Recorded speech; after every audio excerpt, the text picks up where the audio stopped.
સુરતમાં પ્રેમ પ્રકરણમાં ધોળા દિવસે જાહેરમાં યુવકને મોતને ઘાટ ઉતારાયો, હત્યા કરનાર આ રીતે ઝડપાયો। સુરતના લિંબાયતમાં ધોળે દિવસે યુવકની હત્યા થઈ હતી। પ્રેમ પ્રકરણમાં યુવકની હત્યા કરવામાં હોવાનું સામે આવ્યું હતું। લિંબાયતના રૂક્ષ્મણીનગર પાસે જાહેરમાં ગળું કાપી હત્યા કરાવી હતી, જેથી હત્યાના આરોપીને ઝડપી લેવા માટે લિંબાયત પોલીસે આરોપીની ધરપકડ કરી હતી। રોહનની હત્યા લિંબાયતના રામેશ્વરનગરમાં રહેતા દીપક પાટીલે કરી હતી। દીપકનું એક યુવતી સાથે અફેર હતું, જે રોહનને ખબર પડી ગઈ હતી, ત્યારે રોહન તેનો ફાયદો ઉઠાવીને આ પ્રેમ પ્રકરણ જાહેર કરવાની ધમકી આપતો હતો। 2 વખત તેને 3,000 રૂપિયા આપ્યા છતાં તે પીછો છોડતો ન હતો। લિંબાયત પોલીસે આરોપીની ધરપકડ કરી વધુ તપાસ શરૂ કરી હતી। પોલીસે હત્યા કરનાર યુવકને કસ્ટડીમાં લીધો છે, જેની ઉંમર 19 વર્ષ છે। રોહન 12મા ધોરણ સુધી ભણ્યો હતો। તેની હત્યા કરનાર તેનો મિત્ર હતો। આ મામલે ડીસીપી ભગીરથ ગઢવીએ કહ્યું કે દીપક પાટીલ નામના યુવાનને રોહનની હત્યા કરી હતી। ચપ્પુ વડે ઘા ઝીકી હત્યા કરાઈ હતી। હાલ પોલીસ તપાસ ચાલી રહી છે। બંને વચ્ચે ઝઘડો થયો હતો। બીજી બાજુ તપાસમાં આ પણ જાણવા મળ્યું છે કે મૃતક આરોપી પાસેથી અવારનવાર પૈસાની માંગણી કરતો હતો। આ પૈસાની માંગણી તે બ્લેકમેલ કરીને માંગતો હતો કે કઈ અન્ય કારણ છે, તે અંગેની પણ તપાસ અમે કરી રહ્યા છે।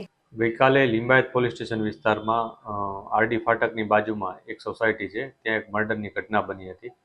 આ ઘટનામાં જે આરોપી છે દીપક પાટીલ, એની પોલીસે ધરપકડ કરી છે। આરોપીની પોતે જે ભોગ બનનાર છે એની સાથે એની મિત્રતા પણ હતી। એને એકબીજાને સારી રીતના પરિચયમાં હતા અને ભોગ બનનાર છે એ પોતાના મામાને ત્યાં આવ્યો હતો। ભોગ બનનાર પોતે ડિંડોલીના રહેવાસી છે અને પોતાના મામાને ત્યાં ગઈકાલે આવ્યો હતો સવારના પોરમાં। એ સમયે આરોપી અને ભોગ બનનાર બે ભેગા થયા હતા। બંને વચ્ચે વાતચીત થઈ હતી અને આ વાતચીત બાદ જે આરોપી છે એને ચપ્પુથી આનું હત્યા નિપજાવી હતી। પોલીસે ખૂબ જ ટૂંકા ગાળામાં આરોપીની ધરપકડ કરી છે અને જે પણ એવિડન્સીસ હોય એ જે પણ એવિડન્સીસ છે એ અમે અત્યારે મેળવી રહ્યા છીએ। આ ઉપરાંત જે પણ અમને વિગતો મળે છે એના ઉપર અમે કામગીરી કરી રહ્યા છીએ। જે પણ વિટનેસ છે એના નિવેદનો પણ લઈ રહ્યા છીએ। સર, મર્ડર કરવાનું કારણ શું હતું?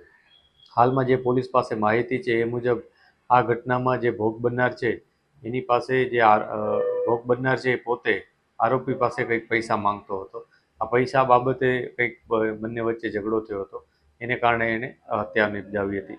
આ જે પૈસા માંગતો હતો એ કોઈ કારણસર માંગતો હતો કે કોઈ અન્ય પ્રકારે માંગતો હતો, એ તમામ બાબતે અમે અત્યારે વેરીફાઈ કરી રહ્યા છીએ।